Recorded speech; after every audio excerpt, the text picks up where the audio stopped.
Well, welcome everyone. Thank you again for joining us this afternoon as we continue to engage in our virtual conversation series for leadership educators. My name is Kristen Young and I use she, her pronouns, and I serve as the executive director here at LeaderShape. And I'm just excited to welcome you all into this virtual space to engage in this conversation as we talk with Vernon Wall about supporting today's LGBTQ plus students. And I think it'll be a really engaging conversation. So as we get started, just a couple of notes about the platform. Obviously, Zoom is not a new platform to all of us, but if you're new to engaging in this conversation to us, we ask that you please use the comment section, the chat section to engage your comments or questions along the way. We want this to be an interactive and engaging conversation. So we hope that you add your thoughts in there, questions that you have or resources that you have to share, whatever is on your mind, put that in that spot and we'll be able to talk about it as we go through our time together. We will, throughout the course of our time together, also post polls just to get an understanding of the knowledge that's in the room and what people are feeling and how they're interacting with the information that Vernon will be talking about. If you do have a question that is specifically for Vernon or myself and you don't want to share it publicly, feel free to just private message us and we'll make sure that we answer that. Again, then also just as we think about the space that we are in today, I would like to also just put up our land acknowledgement and ask everyone to think about where you are and thinking about how you honor and acknowledge the Native and Indigenous peoples from the land from which you're joining us, and really give thought to that ancestry and generations that came before us and the opportunity that afforded us to be in the spaces we are at today. If you're new to LeaderShape, I do want to share with you our vision and mission. These conversations go in alignment with that. Everything that the work that we do is guided by these principles. And we are really looking to transform the world by increasing the number of people who lead with integrity and practice a healthy disregard for the impossible. And having conversations like the one we are today is one of the ways in which we can do that.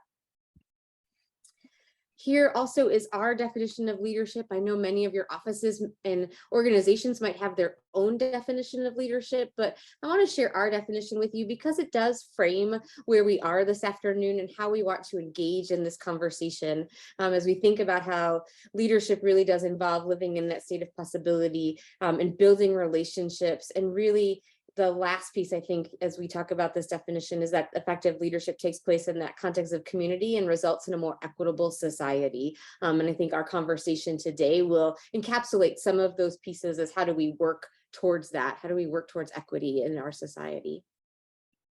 So with that, no further ado here, but to bring my friend and great colleague Vernon Wall on and let him introduce himself as we engage in this conversation today about supporting today's LGBTQ plus students. Hi, friend. Hello, Kristen.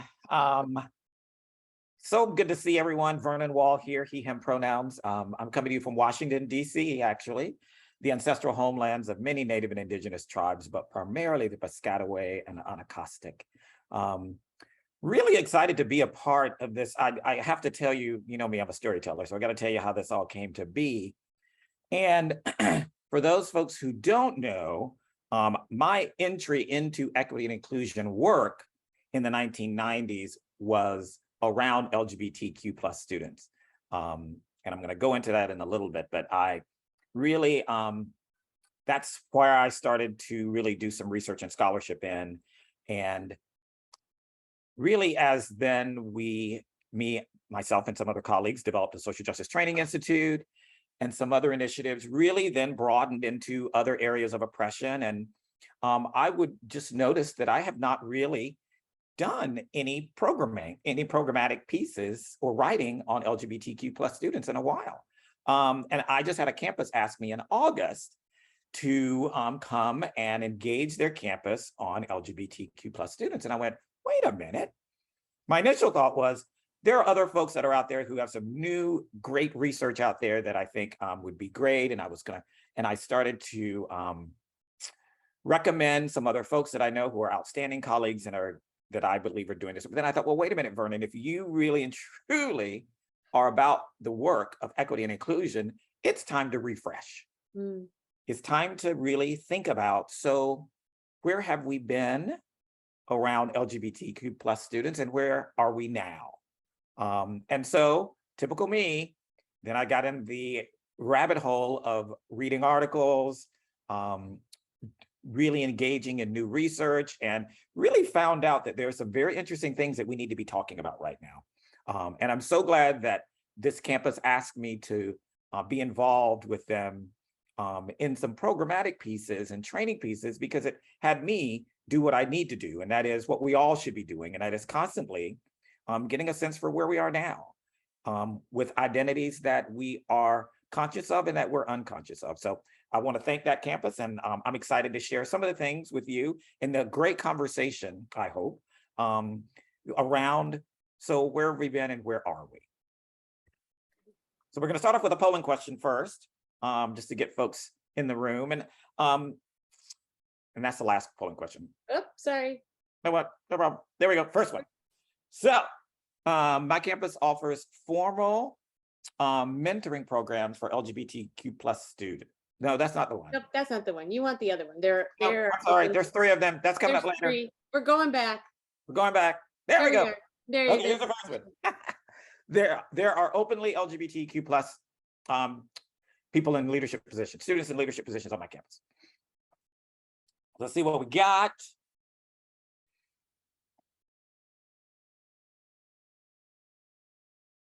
People are still answering. And while they do that, Vernon, I'm glad you shared that story. I remember when you talked to that campus, and we talked right after that, and you were like, well, I think I need to do some work. Like, and it's just a great reminder, right? That our work is never finished. Okay. Looks like almost everyone has answered, so I'm going to close the poll and end it and share the results. And I think this is very interesting. I'm not surprised. I mean, I think there's a visibility around LGBTQ plus students. Also, too, I do believe that as part of the process of coming out, there sometimes is a way to deflect away from your identities, is to be as busy as you possibly can in a student leadership role is one of those, especially an RA position, because it allows for folks to sort of navigate who they are. So that's really good to see, that folks are visible and out in that way. And I think too, people are also probably looking at that question saying, well, I'm not sure what degree they're out. Sure. And there's all that in there. So good, thank you. That sort of gets us started. So thanks. That's awesome. All right. Got too many windows open here, so let me go to the next one. All right. So here's what I want to do. First of all, let's go down memory lane a little bit. I'm going to, here's the flow, because for those folks who know me know that there's always a structure to whatever I do. So I want to tell you where we're going. One is we're going to talk about the 2 books that I was involved in with the amazing Dr. Nancy Evans, and talk about really what we saw as LGBTQ plus college students in the 1990s and what that looks like. And then we're going to shift to then some things that I have noticed and researchers have noticed around LGBTQ plus students currently. And then I'm going to share with you the top 5 stressors of today's college students that are LGBTQ plus from a study that was done in 2021. So it's very, very current. You'll notice that I did a nice little lit review for those of you that are working on your dissertations right now. That it was a really light lit review actually of some current things, and I just wanted to share with you that. And then I'm going to end with an interesting program that I've become involved in, and that is an app that's called Worthy Mentoring. And I'm going to end with that, and then of course throughout this, questions and stuff. So one of the things I want to share right now is, as I talk about LGBTQ plus students in the 90s and today, if there are these lists that I'm giving you are not exhaustive at all. And if there are other things that you feel were factors in understanding LGBTQ plus students, or the experiences of them, please put them in the chat so we can have a robust conversation about the sort of the landscape right now of queer and trans and non-binary folk. So that's where we're going. Buckle in. So just, and I think I've decided too, I'm going to give you some backstory around how all of this happened. I think for those of you that were around in the 1990s and 1991 and in higher education, we really had this sort of influx of programming at our national conferences on LGBT students. People will know folks like Dr. Mara Cullen, Dr. Kathy Aubert, Dr. Jamie Washington, myself and others. Keep going. There's so many people that I could list that were involved in some initial training, and that's what it was. It was pretty much awareness training around LGBT issues. And I remember Dr. Nancy Evans, as many of you know, was my faculty advisor in graduate school and continues to be my wonderful friend and colleague. And we would always, after graduate school, gather for lunch at one of the national conferences. And each time we gathered for either lunch or dinner, we would talk about the fact that there's really not any scholarship out there on LGBT students. And after about the fourth or fifth time of gathering, Nancy said, well, we're going to stop talking about it and we're going to do it. And so it was Dr. Nancy Evans who said, let's do a book that really is a primer for LGBTQ plus students and LGBTQ plus professionals. At the time, queer studies was where the research was. There were great scholars within queer studies that were doing some outstanding work and hadn't moved to the areas of student affairs yet. And so when we did Beyond Tolerance, Nancy and I decided we were going to reach out to the ACPA Standing Committee at the time, which is now the Coalition of LGBT Folk, and say, we basically said, we're going to handpick people to do the first book and develop a book that at the time, we didn't really know what we wanted, but we knew we wanted something that could be as broad as we possibly could. So as you can tell, we did functional areas a lot. So we started off, which I think is interesting. I had forgotten that I had asked a former student of mine from UNC-Chapel Hill, Mark Donahue, to do a letter as the foreword. I'd forgotten I did that. And I looked at the book and I was like, oh, Mark Donahue. And he did a wonderful job of talking about the need for this book. And then the chapters were around identity development, homophobia.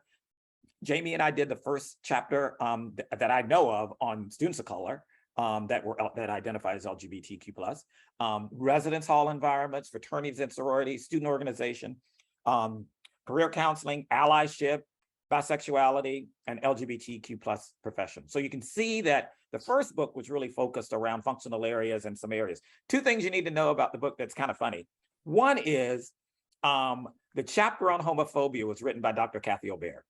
And what I remember most about it was the reviewers of each of our book, because as you know, the book has to go through a review process and they review all the chapters and give feedback to Nancy and I so we can share with the authors.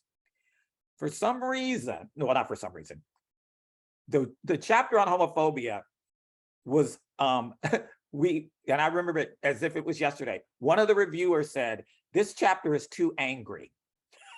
Oh, did? And I'm like, well, you know, homophobia is kind of bad. So I'm thinking that an angry child, and then of course, for those of you that know Dr. Kathy Aubert, when we went back and gave her that feedback, she did not receive it in the way that that you may want her to receive it. But I totally agree with her. I was like, right. No. So we went back to the reviewers and said, this is the chapter.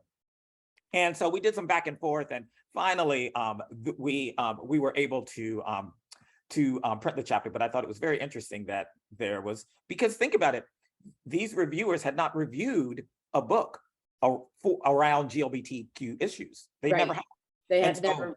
Right. So we were in essence teaching them how to do that. And the other thing you need to know, which is a little known fact, is initially when the book was developed, before we, right in the middle of the process, we realized that there was not a chapter on bisexuality. And it was actually someone from the standing committee who basically, you know, sort of sent a message to Nancy and I and said, hey, love to chat with you a little bit about the fact that we need to make sure that we broaden this conversation around sexual orientation and it was pretty much kind of the 11th hour that the chapter on bisexuality was added. Keep in mind that notice there's nothing on transgender, there's nothing on gender identity, nothing on the gender binary, but this is where we were in 1991. So we decided to do a follow-up in 2000. And for the follow-up, we did something totally different. This time we did what most books do, edited books do, and that is do a call for chapters. And so we had people, you tell us what you want this book to be about. And then we were able to then narrow that down, which was really difficult because there were some very, very, very good chapter proposals out there. We almost did 2 books, but Nancy said, Vernon, slow your roll. We're only doing 1. And so toward acceptance, we did initially beginning with just a research landscape, which was an amazing chapter that talked about all of the research out there at the time around LGBTQ plus students. Then we had a chapter on religiously affiliated institutions, classroom experiences, group counseling, facilitating programs around sexual orientation, sexual assault and violence prevention, bisexuality. This is where we began the conversation, I believe, around transgender students with the book. And multiple identities, specifically here with women of color. So some of the intersectionality beginning work started with this chapter because some of the folks that were involved in developing this chapter assisted with Kimberly Crenshaw and others and work around intersectionality. Faith in the Bible, Latinx or Latino here, gay men and bisexual, and navigating campus politics and allyship. So you can see the difference between the 2 books. And I will say that we are excited that we began this conversation, but we in no way are the end all and be all of conversations around sexual orientation and gender identity and expression, because now there's so many great researchers out there that are doing some amazing work. And we're so proud that people were able to build on the things that we've done. And so I hope this has helped you to get a sense for here's where we were sort of in terms of research and student affairs and higher education around LGBTQ plus folk. So as a result of that, let's talk about, so what was it like to be an LGBTQ plus college student in the 1990s? And I would love, as I mentioned, for you to, if there are other things that you want to pick, I've got 2 slides around the 90s. And after those 2 slides, if you say, well, I also believe this, Vernon, is something that I want to share that I noticed for those of you that are on. I'm not going to call you out, but I see some of you. I know you were around in the 1990s. So you know, you can give some things, you can share some things. So let's go. The first thing was in the 90s, there was this visibility and organizing of LGBT students of color. I think the movement tended to be looked at as being pretty white. And it was in the 1990s where folks of color began to be more visible, began to, student organizations were organizing, LGBT centers were thinking about ways in which they can work with multicultural centers. There was a lot of this energy around the visibility and organizing of LGBT students of color.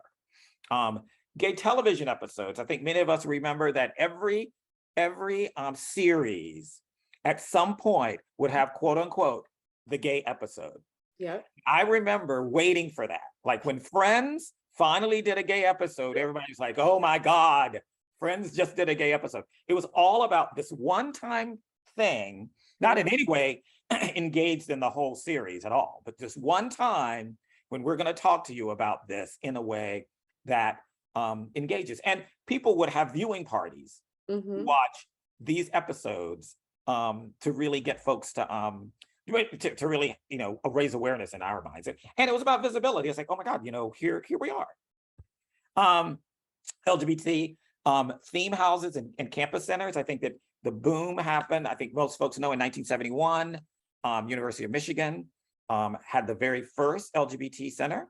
And then in the 1990s, more centers. I think we're now up to about 250 in the United States. I think that was the last number I saw, around 250. So lots of campus centers, building LGBT theme houses. I think some of us remember the Defense of Marriage Act in 1996. I know that you hear a lot about our current climate, which I'm going to talk about in a minute. But we need to realize that there's always been an underlying of fear and hate around LGBTQ plus people. And in the 90s was no different. There's also don't ask, don't tell in terms of really navigating. So what does it mean in our military to be in that space?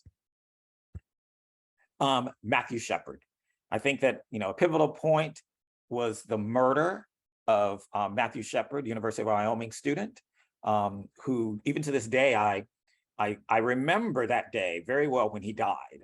I remember because I was at Iowa State University doing my interview for the assistant dean of students position, and Houston Doherty, who was the one of the other assistant deans, came in at the end of one of my interviews and said, I just want to let you know they announced that Matthew Shepard died today.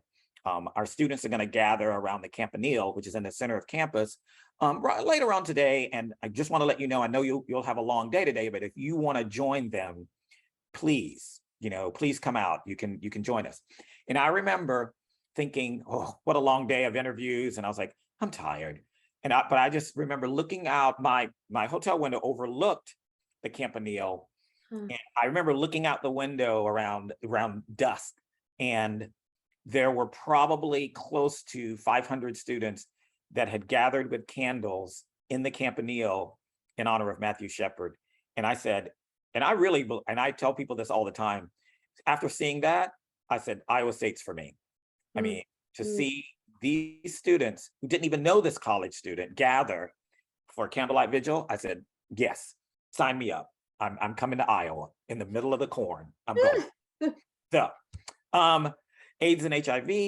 I think that as the 90s kicked in, people were losing folks, and there's this fear around sexual activity. Also, too, within the profession of student affairs, we were losing so many colleagues. And as a matter of fact, there was an AIDS memorial that some of us remember that would happen at ACPA. And sometimes you wouldn't know that you'd lost someone until you went to the AIDS memorial, like a year later. Yep, I remember that, being new in ACPA and going and realizing I didn't know that. I didn't know that I had lost someone until I went to that memorial. So think about the fear around sexual activity. Think about the loss. Think about all that's connected to that was happening in the 1990s. This Gets Better campaign. I think people remember the Trevor Project and some of the things that they did in the videos, which started off with just random people doing them and then moved to celebrities doing It Gets Better videos. So that in itself. I had to put Tom Hanks in Philadelphia because for him to win an Oscar for portraying someone who's living with HIV and AIDS was pretty monumental. You can go all you want. We can talk forever and ever about a straight actor playing a gay character. Absolutely. And this was big. And it was actually a good movie too. So, I mean, it's one of those things where Hollywood gets it right in a way, in terms of allowing for there to be some additional dialogue around what it's like to be living with HIV and AIDS. Got to talk about Ellen. No matter what you think about Ellen and her career and everything that she's done, for her in her sitcom, and for folks that don't know this, in her sitcom, when she came out, it was one of the largest viewed shows of that time. The ratings were off the hook. It was tremendous the way that everyone responded to it. Celebrities, there were so many celebrities that were in it. Oprah was in it as her therapist. I mean, go back and watch the episode if you ever get a chance. And from after that, she received no work. I remember that. Everyone completely distanced themselves from her. And so, and she talks about that. And then for her to come back and then become who she is or was for a while, with her syndicated show says a lot. But that was pivotal for, I believe, the community and everyone. So those are my things for the 1990s that I have that really impacted. Just feel free if there's some other things you want to put in the chat, or if there's something that you want to highlight that I've already mentioned, feel free to do that, because I'd love to kind of see some energy around some of those too.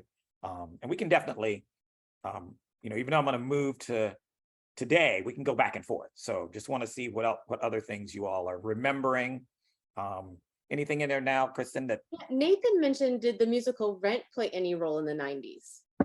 oh, that's a good point. I think Absolutely. that's a great point. It absolutely, I would think it did. It was so popular. I mean, it really was front and center in the 90s. Yep. And I think folks probably know Jonathan Larson passed away literally the night before the opening. And I remember going to see Rent the first time I went to see it. And I did see it in New York with the original cast. And it was definitely a pivotal moment for two reasons. Number one, it was theater in a totally different way. Right. I mean, and secondly, it hit on the intersections of homelessness and loss and HIV, and it was and a multi-race class cast. So absolutely. Yeah, I feel like that was one of the first times we saw the intersectionality of identity play out in ways we hadn't in other genres and episodes. Carlos mentions Will and Grace in the 90s. Was Will and Grace in the 90s or 2000s?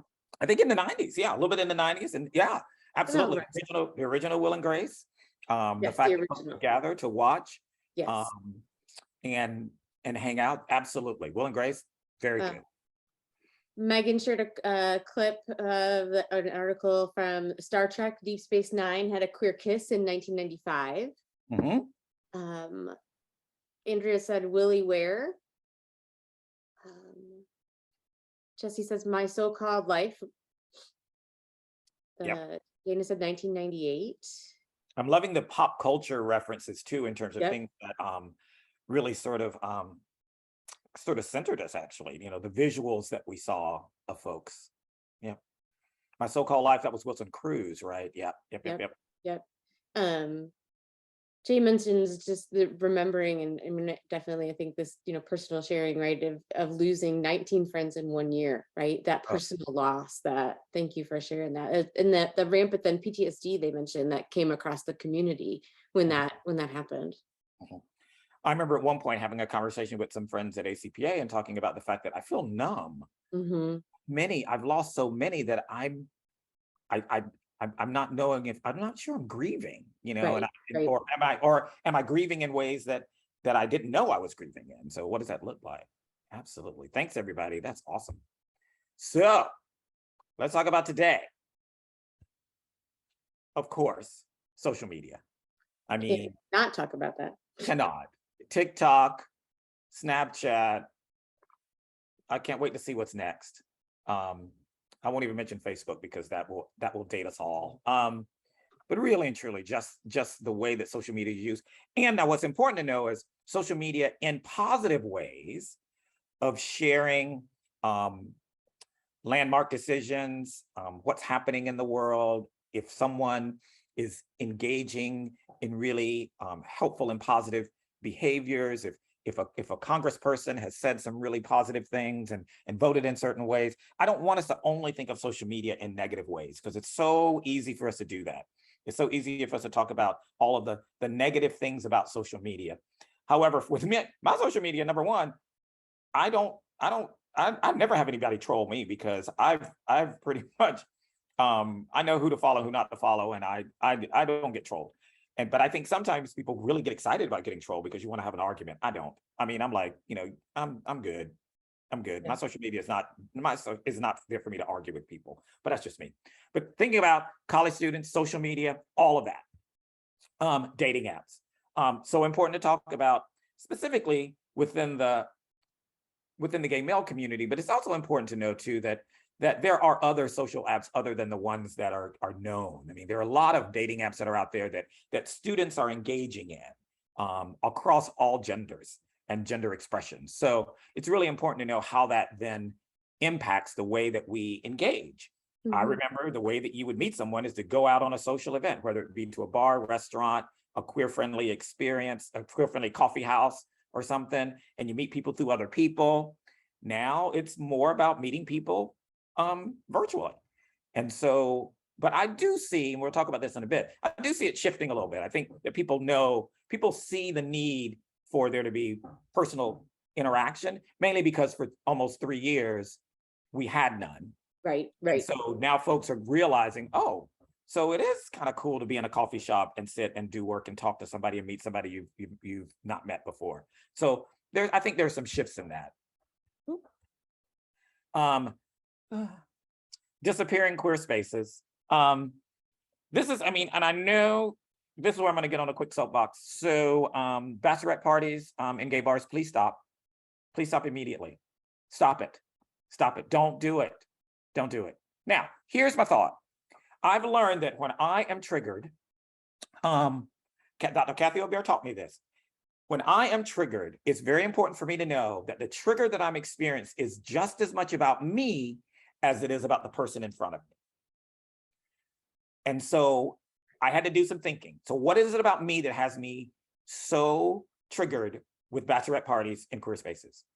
Reason why is, number one, when I was an undergrad, sort of going through my coming out process, I had almost two selves.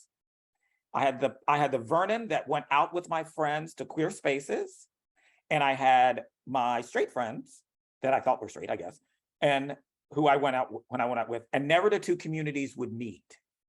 Never, ever. That is not the same now with queer students on college campuses. Their communities do interact with each other. They may know people from high school that are still with them. So on the one hand, I get it. There is this connection that students have now with people who may not be LGBTQ+. And folks are being very comfortable saying, I am supporting my queer friend. I am a straight person, I'm supporting my queer friend. So I've got that, which is yes, absolutely. And I also know that I have friends who, because of their gender identity and expression, cannot walk into a sports bar in Washington, D.C. without being harassed. And these spaces are safe spaces for them. And it really, and so I'm struggling because I understand the visibility and the connectedness that straight folks have now with their gay friends.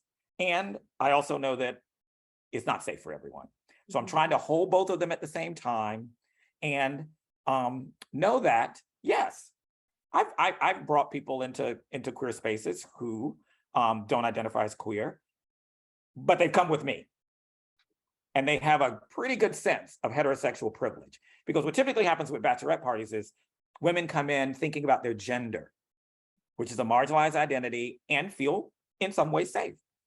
And don't think about the fact that you're also coming in heterosexual privilege, which is not honoring the space in any sort of way. So I know we could talk about that. Would be a totally separate program. I think we could have a totally separate conversation just on that one area.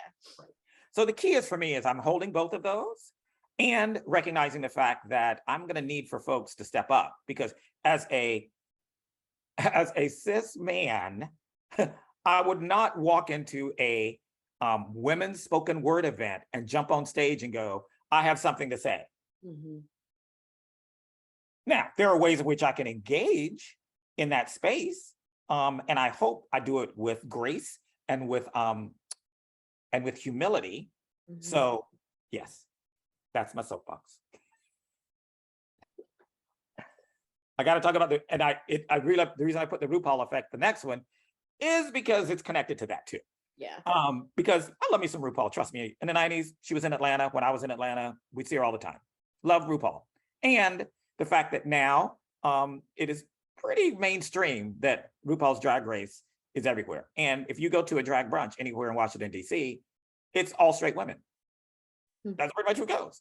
And so it's definitely shifted the way that we interact and engage with each other. And we got to own it. We can't ignore it. It's there. So what do we do? What does it look like? Our current political climate, absolutely. You know, there's a lot happening. And to know that we are a part of this is important.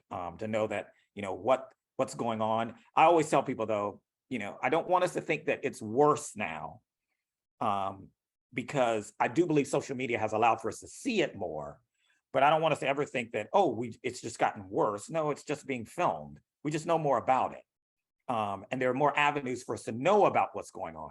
And there've been several research, we're talking about hate groups in the United States, and you'll see a lot of research that talks about there are more hate groups now than they've ever been. And if you dissect that data even more intently, they're basically saying, we know about them more now. Doesn't mean that there are more in numbers. It just means that we know about more of them now. So there's a difference in that. It's really important to know that hate has been there, and hate has been there for a while. So that's important. Fluid sexuality. Students are definitely in this space. I mean, I think we've all worked with students who are hesitant to identify themselves, or using terms that many of us are new to us, like pansexual, and really talking about how the fluidity of who they are, and being very vocal about that, and being okay to share that. Want to talk about queer visibility. I mean, I do believe now that students more than ever now are seeing visible images of people who identify as queer in all different spaces, which allows for there to be much, much more conversation around the topic. The impact of COVID and quarantining. There's some great research out there that I was reading. Some of you have seen this, where it talked about the difficulties of folks who were college students who were sent back home when colleges and university closed, into environments that were homophobic and hostile, and having to navigate being back home rather than being on campus, where they could be themselves in the ways that they would want to. So it's really important to know that that is something that has impacted folks. You know, we've got health again. Right now, it's around monkeypox and COVID and others. Still HIV and AIDS. Don't want anybody to think that is not something that we should continue to have conversations about, and impact. So always thinking about those. Anti-trans legislation that's happening, which really kicked in over the last 3 to 5 years. And so what does that look like in terms of impacting us? And then, of course, we already talked about hate groups and violence and what that looks like. And then, just belonging and pressure. Now that folks are comfortable being visible and out, then now others that are coming out are trying to say, well, who do I connect with? Who's more like me? Now it's this thing around, I'm seeing some similar things that happen, when you think about being a person of color, and how sometimes there's a bar that you must get to be, what's being Black look like. And if you're not that, you're not Black enough, or you're not Asian enough, all this stuff that happens around communities of color. Starting to see it now, and I don't think it's been there around LGBT and queer students, because it's like, wow, you're not queer enough to be on this campus, and saying this is the queer standard for our campus. And if you're not here, then you're not queer enough for us. And so what does that look like in this dynamic around that? So those are my today's stuff. I definitely want to see what other people are thinking and seeing around what else around the students today? What else? People are putting in a couple of things here about Be Real as an app that students are using more now than before. Finney mentions that drag brunches are now mainstream and happening everywhere, right? So I think, again, to what you've just been talking about, Vernon, just the mainstreaming of LGBTQ culture in some areas, right? Anti-trans legislation that you also talked about. One of the things I'm thinking about in terms of this, this is something that's happening in DC, which will soon happen in other communities around the, for instance, drag brunch is a good example. But what's happening is, with the disappearing of queer spaces, what typically happens with an identity group then is you go underground. And what we have in Washington, DC is there are these parties that pop up. One's called Bent, one's called Mixtape. But the only way you know about it is if you're on a Facebook page or if you get an email about it. Okay. And it bounces around. So this way you can bring someone who doesn't identify as queer with you, but bachelorette parties wouldn't know about it. Right, they wouldn't know about it. So that's something that's really happening now more and more. So yeah, people are mentioning rape culture and sexual violence more publicly being discussed. PrEP and PEP. Less usage, or maybe less perceived need for LGBT student groups. And people are also mentioning, Vernon, too, that just underground parties are big in their areas as well. Ballroom culture. Yep. Very good. Very good. Really This connected with Pose, really bringing that to the forefront, even though it's been around since the 80s and before, actually. a surge in pride events post-quarantine, right? Mhm. Especially having missed those.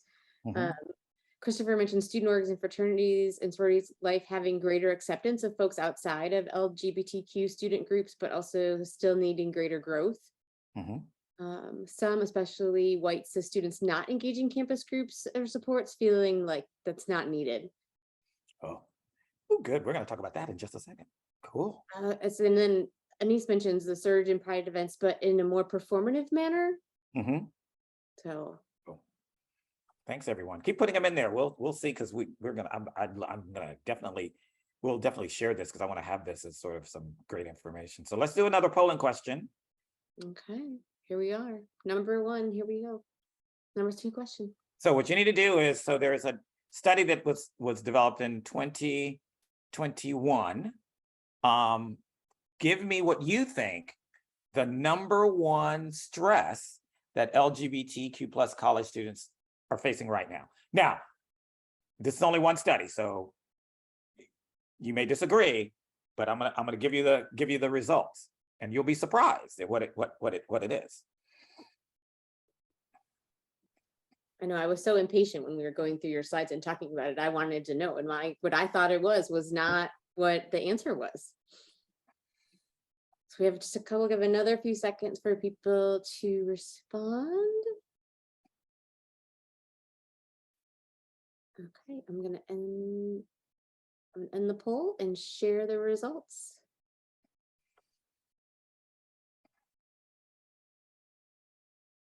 All right. I will agree that I thought that anxiety, depression, and stress was number one. That's what I thought it was.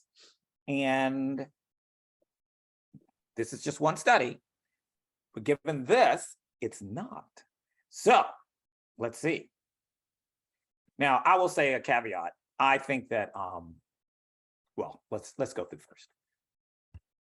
Oop. Number one, harassment. Now, I think that what some of us in our minds will do is can put harassment together with anxiety and stress and et cetera. But, and I'm gonna show the site where this comes from in a minute. But harassment was number one. And I think the reason why here and what they talk about is social media, and the fact that there can be folks can be harassed in so many different ways now than maybe in the past, in more visible ways and more anonymous ways. And I think that's why it's number one for college students in this one study. Next was coming out, really and truly thinking about that process and recognizing the fact that folks still struggle to come out. I know that I'm in Washington, D.C., and I'm in a bubble, and I always forget. And every year, we always have an influx of folks who are playing Stonewall sports. Kickball here is huge. There are over 1,500 people who play kickball, which is fascinating to me. And at one of the opening events one time, I was talking to this person who had just graduated from college, moved to DC during the pandemic, was excited about meeting people because they really wanted to have they were really connecting with some friend groups, and said, I'm really excited to meet friends because I can't go home. Hmm. And I said, I'm sorry, what?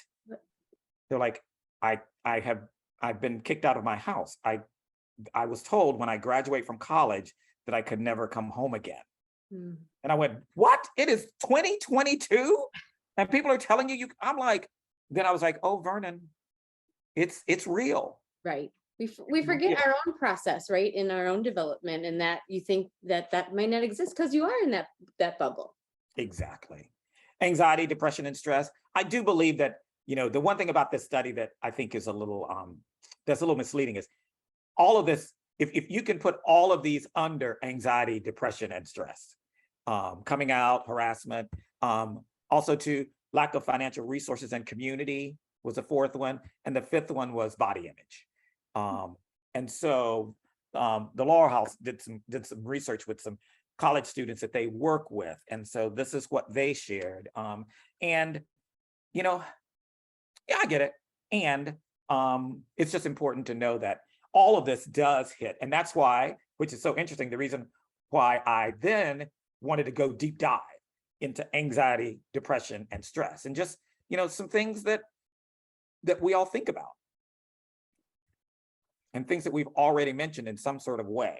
The social stigma, the experiences of the discrimination, the harassment, the comparing themselves to LGBTQ plus peers, and the lack of social and family support sometime, and having people say, I hear all the time in DC, this is my chosen family. And it hits me more now than ever when people say that, because sometimes I wonder what their family situations are at home and what that looks like for them.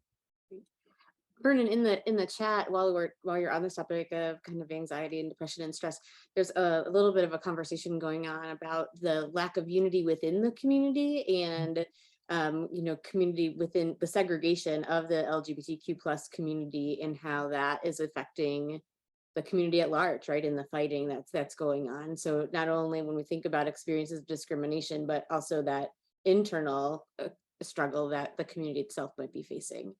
Yeah, absolutely. In terms of, absolutely. Thank you for that. Absolutely.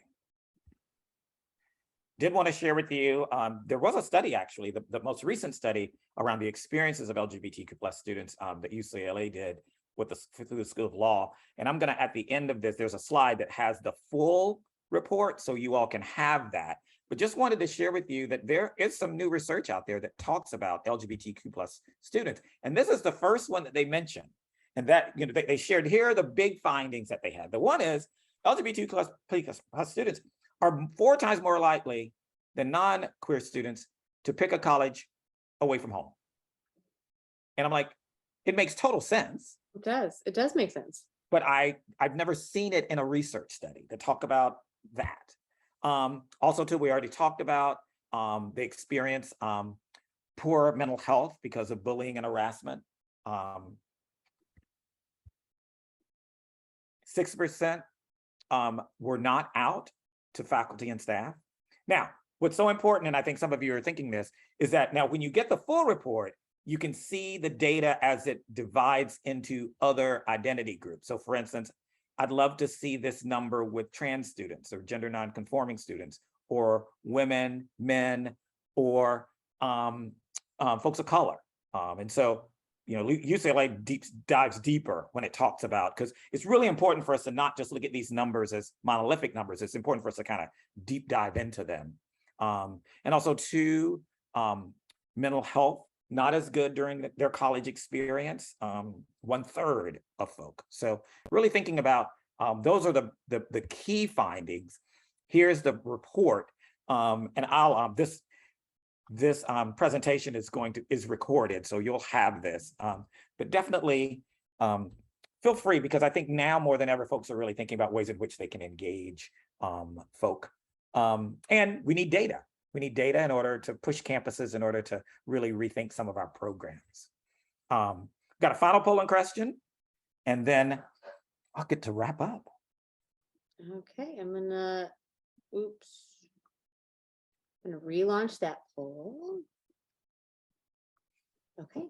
All right. Does your campus offer a formal mentoring program for LGBTQ plus students?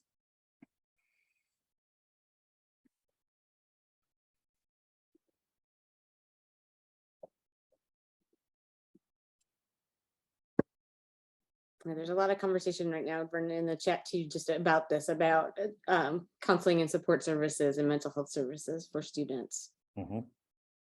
Okay, so here are the results. Oh, okay. So I will say that the 32% yes is a surprise to me, and I'm very excited about that. Very excited about that. So that leads me into, let's talk a little about this now. Okay, this is soapbox number 2. So get ready. I like that you've numbered your soapboxes. Yeah. Oh gosh. So, do we think that our LGBTQ plus student services and resources are stuck in the 1990s? Here's my thought. Most of us who are involved in these, who are involved in these centers, are folks who came out during a different time. And I think it's already mentioned in the chat, which I'm so excited about, is that there are so many students that don't connect with our services and resources. Some maybe because they don't believe we need them, others because I believe they don't see themselves in them. Because many of our centers have moved to be more political and activist oriented and advocacy oriented rather than helping students come out, the basics. And that doesn't mean that we can't be activists, we can't be advocates. It just means, are we balancing that? There is a large group of students on our college campuses who just want to meet someone that's just like them. They just want to talk to somebody one-on-one about a conversation. And are we providing an opportunity for them to engage that? What are we providing for them where they can, in some way, connect with people? And so I really want us to give some thought to, what are we offering folks? Who are the students that are in our centers? Many of them are in immersion, if we know identity development, which means they are out and proud and ready to roll. And so how can we provide opportunities for people at all levels of identity development to find the resources that they need? I don't know what the answer to that question is. That's going to be in the guiding questions that I'll share with you in a moment that you can use to move forward. But I would like to share with you, sometimes you just, the universe allows for you to meet someone. And I met Michael Edmondson, who's a former college student. He graduated from LSU, and he is one of those dynamic college student graduates that said, during my coming out process, I had no one to talk to. And I want to do something about that. And so he, along with some of his colleagues, pulled together a nonprofit that basically is an app called Worthy Mentoring. And what it is through a vetting process, he allows for people to be in a virtual space and have mentors based on the topics that they want to talk about. And so Michael speaks to this much better than I do. And I did want to let you know that this is something that I think is where our campuses need to be moving towards. Opportunities for online mentoring for students.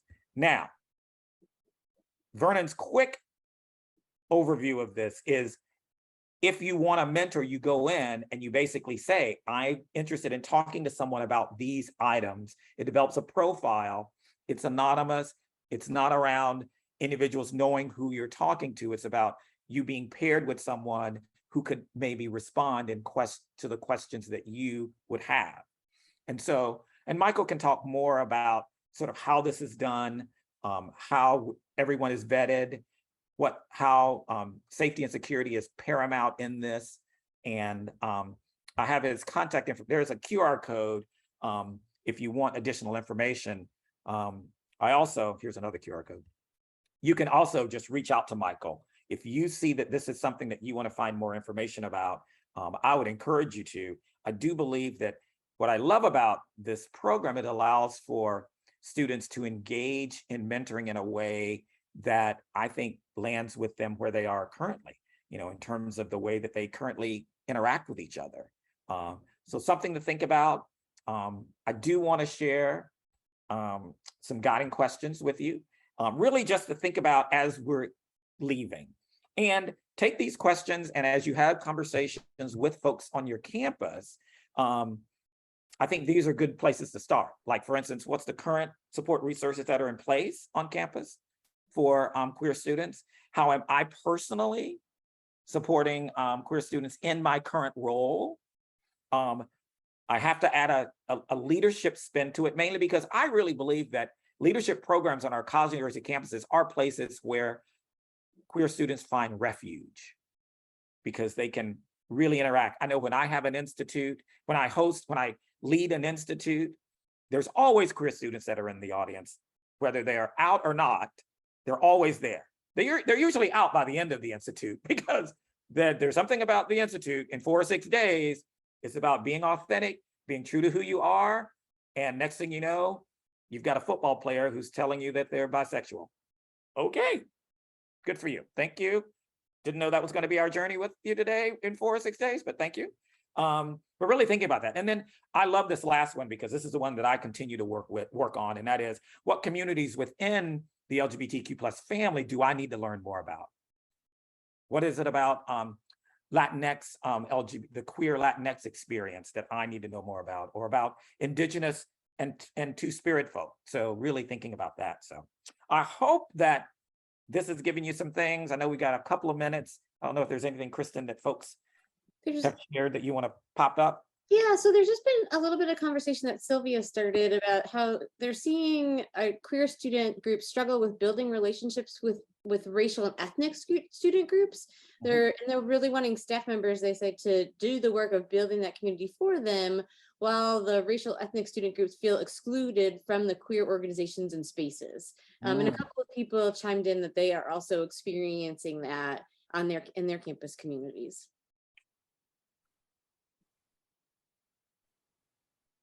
Yeah, I think that all that we can do around sharing and developing programming around intersecting identities allows for us to be able to really and truly engage that conversation more. Because I think as more and more queer students of color come out, then it allows for there to be, I mean, there's still this feeling that multicultural organizations are more homophobic than any others. And I would not say they're more, I just say that culture interacts sexual orientation and gender identity very differently than other communities. And so how do we engage that? How do we talk about what does it mean to be someone who identifies as Asian American and queer? And what does that look like? Right. I think it kind of reminds me of the kind of what you were talking about earlier, going back to some of the tools and thoughts about coming out, and like starting from some of the basic pieces, right? And having to unpack how other pieces of identity also then interact with sexual orientation and gender identity. And I think, and Sylvia mentions too, that students are also just afraid of engaging in difficult conversations and sensitive topics, right? So how do we also begin to equip students with the tools to, and recognize that they have those tools to have the conversations, and how do they practice that? Well, I know that we're running out of time. I just want to thank everybody for just the wonderful conversation in the chat and the resources. I'm definitely going to be incorporating them in the future things that I do, because I really believe that this is where we need to be. And this is not the end all and be all of programs around this topic. I think that we all need to be continuing to do that. We could do this for another hour, as you can tell, really engaging this even more. So thank you. Thank you so much. If you ever need to connect with me, my email address is going to pop up. Please do that. Let me know if I can be of assistance in this conversation as we continue to do this great work. So thanks, Kristen, for having me. You're welcome. Thank you, Vernon, for joining us and continuing to with this conversation, because I think it is so helpful, and it'll be helpful to students, right, as we expand our own knowledge and learning for them. So thank you for that. We are so glad to be here. And as always, if LeaderShape can help you all in any way as you're thinking about your campus communities and how to engage in, those courageous dialogues, whether they be around gender identity and expression or other topics, we would love to help you with that. So there's some information from us there. But thank you all very much for your time today. We appreciate it. And the one final thing that I will mention here as we close is that, as a not-for-profit, we really are just, working to help a cause that is larger than our own. And so if at every point you feel so inclined and willing to donate to that, we always will be appreciative of that. So there is the link to that there. But otherwise, we will look forward to seeing people hopefully here tomorrow for another virtual conversation. Thank you all.